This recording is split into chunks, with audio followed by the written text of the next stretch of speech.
Air force की सराहना करते हैं और दूसरी तरफ से इस तरीके से बयानबाजी आती है, और वो भी उस पार्टी की तरफ से जिन्होंने इस मुद्दे को, जिसने इस ऑपरेशन को इस बड़खूबी से लॉन्च किया, और पूरे देश ने समर्थन दिया। हर एक तरफ से समर्थन मिला, हर जाति, हर बरादरी, हर धर्म से समर्थन मिला। और वहाँ से ही एक लीडर अगर इनके से ऐसी बयानबाजी होती है तो ये बड़ी दुर्भाग्यपूर्ण बात है। मुझे लगता है उनको माफ़ी मांगनी चाहिए इस चीज़ पे कि, और अगर उनसे गलती से निकला है तो भी उनको इस चीज़ के लिए पूरे देश से माफ़ी मांगनी चाहिए, क्योंकि कहीं ना कहीं हम सभी लोगों के जो ठेस पहुंची है, ये भावनाओं के साथ खिलवाड़ है। तो ये इस तरीके के, मैं इस चीज़ के बयान के साथ बिल्कुल समर्थन नहीं। वो डिनाई कर रहे हैं, वो तो कह रहे हैं कि ये डॉक्टर्ड जो है ये वीडियो है और इसे डेलिबरेटली जो है उन्हें डिफेम करने के लिए इसे अगर ऐसा है तो वो इसको क्लैरिफाई करें, दिखाएं। अगर उनको लगता है कि अगर किसी ने गलत तरीके से इसको लॉन्च किया है उनकी इमेज को खराब करने के लिए, तो उसके ऊपर FIR लगाएं, केस करें।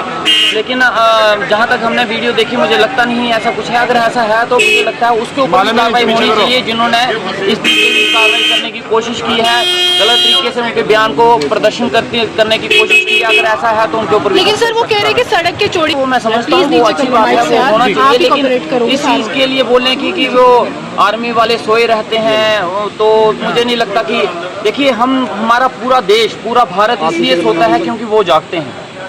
वो अगर सो गए तो शायद हम नहीं सो पाएंगे। हम इसलिए चैन की नींद सोते हैं कि वो सारे दिन रात सरहदों पे हमारी सुरक्षा के लिए जागे हैं, सुरक्षा के लिए हमारी सुरक्षा कर रहे हैं। तो इस तरीके की बयानबाजी जो है, कहीं ना कहीं इस बयानबाजी से बचना चाहिए। और अगर किसी ने गलत तरीके से इनकी बयानबाजी को रिप्रेजेंट करने की कोशिश की है तो उसके ऊपर भी सख्त से सख्त कार्रवाई। इस तरह का बयान अगर किसी और ने दिया होता तो उसको अभी अरेस्ट कर लिया होता। इस समय वो देशद्रोही घोषित हो चुका होता, इस समय उसको पाकिस्तानी बना दिया होता, इस वक्त उसके पुतले जल गए होते, इस वक्त उसका घर से निकलना मुश्किल हो गया होता, इस वक्त उसके ऊपर कौन सी दफाएं, कौन सा कुछ लग गया होता। आप इस चीज़ को सोच भी नहीं सकते हैं। ये देश एक है, कानून सबके लिए एक है। जो गलत करता है उसके ऊपर ये नहीं देखा जाना चाहिए कि वो किस पार्टी से है, किस जाति से है, किस धर्म से है। कानून सबके लिए एक होना चाहिए।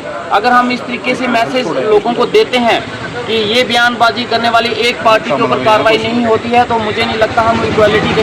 सर जिस तरह अभी रिसेंटली मीडिया में बड़ा कुछ आ रहा है, बड़े सारे लीडर्स हैं, जैसे उन्होंने बोल दिया था कि हाँ वो पाकिस्तान वालों की सिस्टर है जिन्होंने इतना बड़ा ऑपरेशन लॉन्च किया, जिन्होंने पाकिस्तान के ऊपर जाके इस तरीके से अटैक किया, और आप जाके उनको ये बोलोगे कि इसलिए कि वो मुस्लिम है, इसी तरीके से आप टारगेट करो।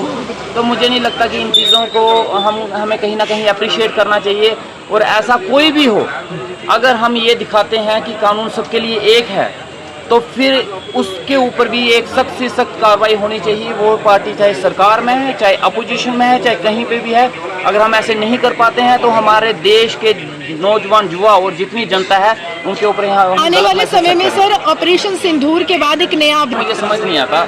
देखिए, हमारी भारतीय सभ्यता है, एक संस्कृति है हमारे में। सिंदूर जब शादी होती है किसी लड़की वाले के घर, हम सिंदूर बेचते हैं, सिंदूर बेचते हैं, टिक्का बेचते हैं। ये हमारी भारतीय सभ्यता है।